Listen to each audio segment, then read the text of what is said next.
How to send multiple documents in one attachment. Hello everybody, welcome back to the channel. Today I'll guide you on how you can send multiple documents in one attachment. Now firstly, open up the attachment that you want to send. You can see at the downloads here, I've downloaded two sample PDF here as document.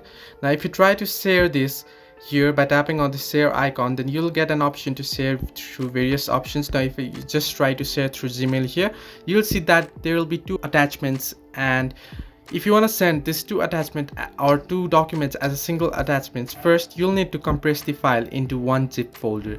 Now to do so, what you need to do is head over to your app store and search in for JetArchiver app.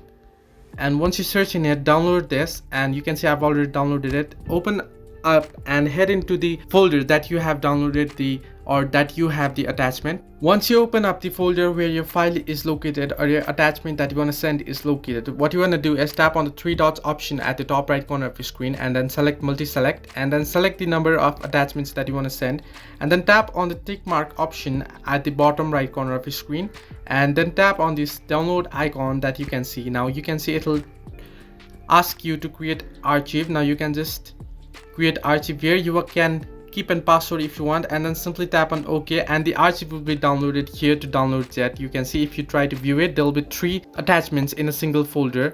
Now next, what you need to do is simply tap on it, and then you can share it via various options. Now if you head over to your Gmail and try to share it through Gmail, first what you need to do is head over to your My Files, and then here you'll be able to see the zipped file, and then tap on share, and you'll be able to share through Gmail. And this time if you try to share it, you can see it's in a single attachment. So this way you can send multiple documents in one attachment. Hope this helped you. Do like and subscribe, and do not forget to leave a comment down below if you have any further issues.